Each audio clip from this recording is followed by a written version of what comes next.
શાક આપણે બનાવીએ એટલે કંટોલા હારા કરે છે ને આ કંટોલા છે એટલા કંટોલા બધા તાજા છે એટલે આમ જો મસ્ત કંટોલા દેખાય આવ નંબર હવે મસાલો ભરી જાય એટલે એક નંબર શાક થઈ જાય. હાલો ફેમિલી, કેમ છો બધા? મજામાં જશે. તો આજ જે છે ને આપણે દેહમાંથી કંટોલા આવ્યા છે તો કંટોલાનું શાક બનાવવાનું છે.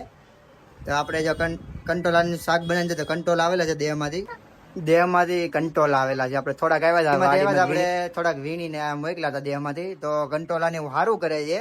જો આ કંટોલાનું શાક આપણે બનાવીએ એટલે કંટોલા હારા કરે છે ને આ કંટોલા છે એટલા કેમ કે હારા કરવા પડે એમ હતા ને શાક બનાવવાનું છે. આપણે થઈ ગયું તો મોડું તો આપણે બતાવી દઈએ કે આપણે કંટોલાનું શાક કેવી રીતના બનાવવાનું છે. આવું દેશી ટાઈપમાં બનાવે છે, જલ્દી શાક બની જાય એવું છે. તો કંટોલાને એવું તો સારું કરે છે, મસ્ત છે કંટોલા, તાજા છે કંટોલા. ને કંટોલામાં મસાલો નાખવા માટે છે ને કંટોલાનો મસાલો છે ને આપણે ડુંગળી ને લીલી મરચી ને ટમેટા પીડા છે તો ટમેટા ને એવું નાખવાનું છે. આખી રીત બતાવશું તમને કઈ રીતના કંટોલા બનાવવાનું છે.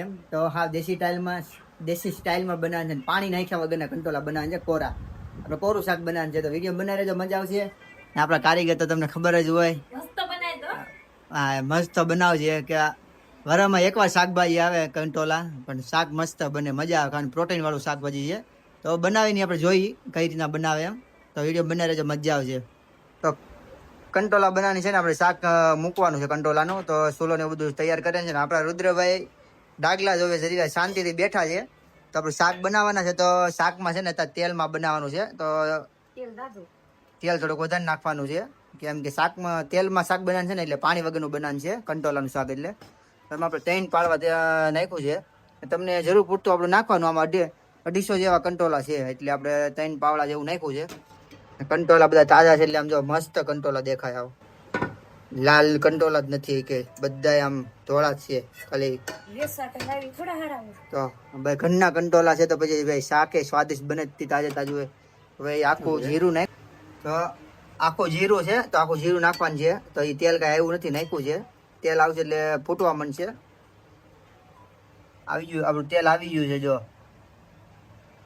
ને પછી મસાલો છે એ આપણે મસાલામાં છે ને ડુંગળી નાખવાની છે તેલમાં, એને કકડાવવાની છે. આપણે ડુંગળીમાં બનાવવાનું છે શાક એટલે. ને આમાં ડુંગળી હોય ને તો જ મજા આવે શાકમાં. ડુંગળી ને જેવું તેવું લસણ ને મરચી ને એવું બધું હોય ને મસાલામાં તો જ મસ્ત શાક લાગે કંટોલાનું. 2 મિનિટ જેવી આપણે ડુંગળી પકવવા દેવું, થોડીક આમ લાલ થઈ જાય એ ટાઈપની. પછી આપણે આ કંટોલા છે એ નાખવાના છે એમાં. ને વિડીયો પૂરો જોજો કંટોલાના શાકનો, મસ્ત મજા આવે છે. ને એક નંબર શાક બનવાનું છે અને એક સ્વાદિષ્ટ બનવાનું છે શાક. તમે બનાવીને ખાઓ અને તમે આપણે બનાવીને ખાજો આ રીતના ત્યાં દેશી સ્ટાઇલમાં. હાવ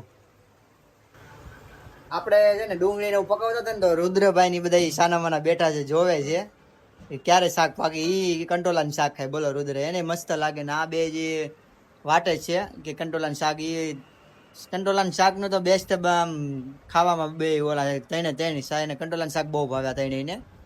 આ તો હવે વાટે જ હોય આપણે. તો આપણો મસાલો છે ને જો લાલ ટાઈપની થોડી ડુંગળી થઈ ગઈ છે ને, હવે તો આપણે કંટોલા છે ને એ નાખી દેવાના છે આમાં. આ કંટોલા છે ને આપણે ડુંગળીમાં થઈ ગયું નાખી દેવાનું છે.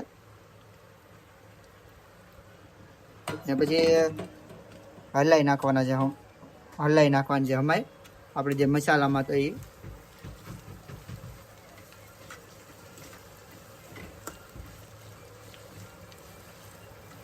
બધો મસાલો ભળી જાય ને એ ટાઈપનો તેલમાં કકડાવવાનું છે. એટલે એ ટાઈપનું બધા કંટોલા આપણે તેલમાં ઓલા કરવાના છે. આપણે કંટોલા છે ને હલાઈ નાખ્યા છે તેલમાં હમાય, ડુંગળી ને બધું મિક્સ કરી નાખ્યું છે. ને થોડીક વાર એને હમાય આપણે પકાવવા દેવાના છે. પાકે ને પછી એમાં આપણે બધું મરચું બધું નાખવાનું છે.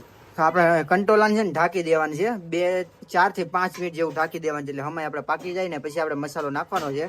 તો માપ પ્રમાણે આપણે હવે ઢાંકી દેવાનું છે. પાણી કંઈ નથી નાખવાનું. તો જો આ રીતના આપણે થાળી ઢાંકી દીધી, હમાય પેક કરી દીધી છે.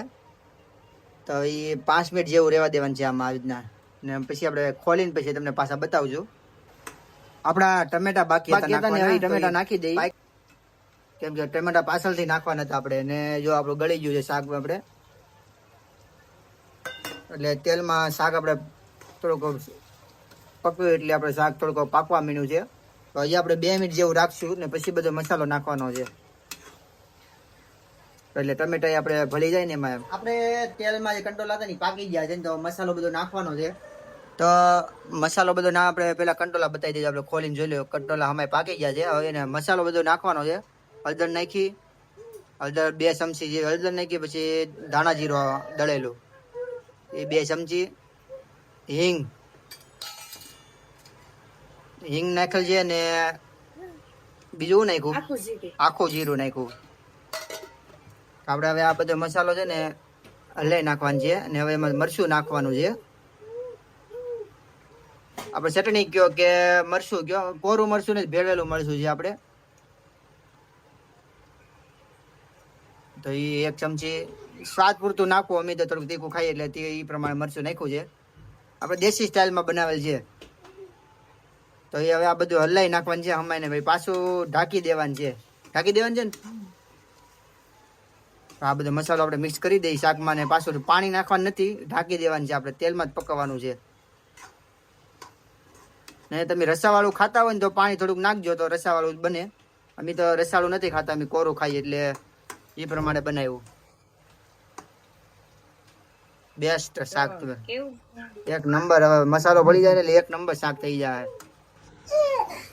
તો હવે આપણે આને 2 મિનિટ જેવું ઢાંકી દઈ એટલે આપણો મસાલો ભળી જાય. ફાઇનલી છે ને આપણું શાક બની ગયું, તૈયાર થઈ ગયું છે, બધું મિક્સ થઈ ગયું છે. આપણે જે મસાલો નાખ્યો હતો ને બધું મિક્સમાં થઈ ગયો છે. ને સાથે છે ને રોટલી ને બધું બનાવવાનું હતું એટલે એ બનાવવા મીના છે. ને શાક તૈયાર થઈ ગયેલું છે. જો બધું ભળે આપણું મરચું ને એવું બધું ભળી ગયું ને એટલે શાક થઈ ગયું મસ્ત. આવું થઈ ગયું આપણે, કેમ કે આપણે લાલ મરચું ખાઈને એટલે આપણે આ ટાઈપનું બને. લીલી મરચીમાં તમે બનાવી શકો. આપણું શાક થઈ ગયું છે મસ્ત. જો 1 નંબર બની ગયું શાક. તો વિડીયો છે ને સારો લાગે ને તો લાઈક, સબસ્ક્રાઇબ, શેર અને ફોલો કરી દેજો. ને આપણે આ બનાવવાના કારીગર આ છે કંટોલાના.